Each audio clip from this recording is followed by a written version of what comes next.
Mettre l'eau, le beurre et le sel sur feu doux.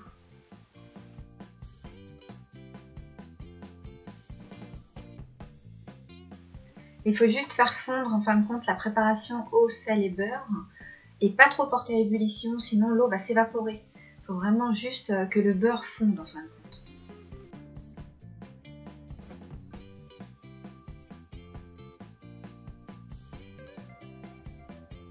Une fois le beurre fondu hors du feu, on va venir ajouter le sucre et la farine en une seule fois.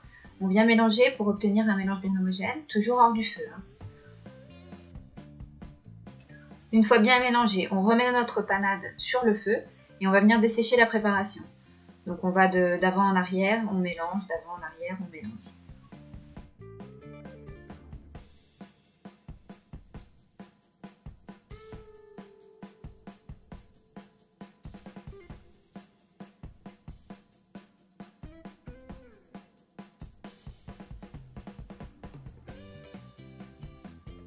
On n'hésite pas, on y met du muscle.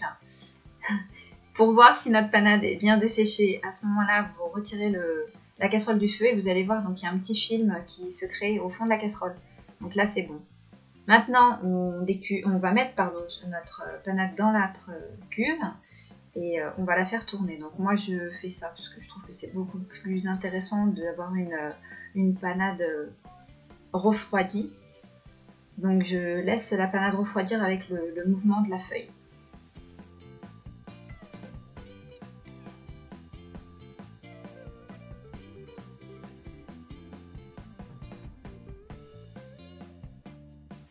Là, la panade est tiède. Je vais commencer à y mettre mes œufs, mais un par un. C'est très important. Si vous mettez tout d'un coup et que vous avez trop d'œufs, là, c'est mort. Votre pâte à choux, vous ne pouvez plus la rattraper. Donc, mettez bien vos œufs un par un dans votre panade et vous regardez petit à petit la consistance qu'elle prend.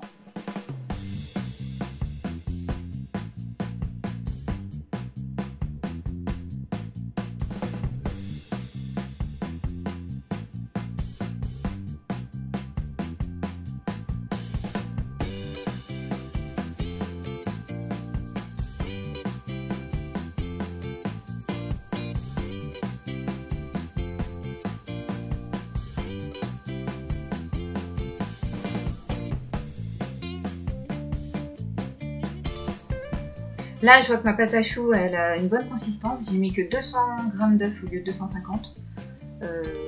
Voilà, donc je trouve que c'est suffisant. Et on va tester, voir si elle est bien prête et bien comme il faut.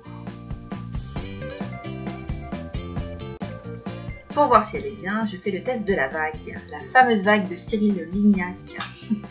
Donc, on plante sa spatule, on remonte, si elle fait une petite vague, c'est qu'elle est bonne, si elle retombe correctement et qu'elle reste en vague, c'est qu'elle est donc très bonne. Voilà, là elle est bien bonne, je la laisse. Je ne rajoute pas d'œuf. On met en poche et on cède de la corne.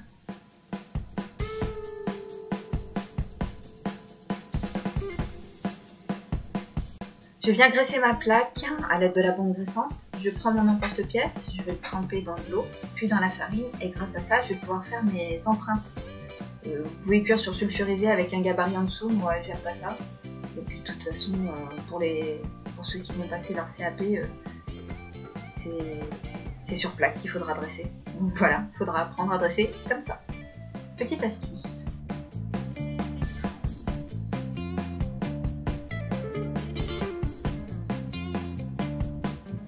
Une fois les choux dressés, pour qu'ils gardent leur forme bien ronde sans craquer, enfin sans craquer normalement, si on a bien desséché ça craque pas, je viens utiliser donc avec de l'eau et une fourchette, je fais un petit quadrillage dessus sans trop appuyer et ça va permettre aux choux de se développer uniformément, d'avoir une belle boule et pas des trucs un peu biscornus.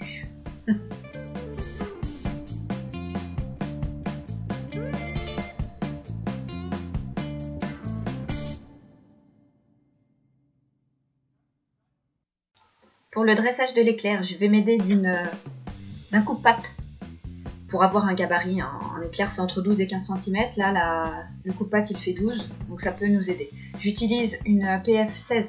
Je viens dresser sans bouger, sans gigoter. Vraiment, on reste bien droit. Arrivé à la fin, on descend, on coupe et on remonte un tout petit peu. Voilà, l'éclair, normalement, il est bien droit, il ne bouge plus.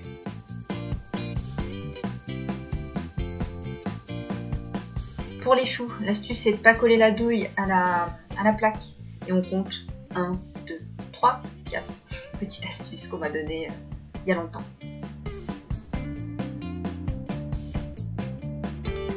Pour la cuisson, vous mettez à four chaud surtout, en statique, pas en ventilé, environ 200 degrés. Environ 20-25 minutes au départ, puis vous allez finir par ouvrir la porte pour enlever toute l'humidité. Et vous continuez la cuisson 10 minutes. Voilà!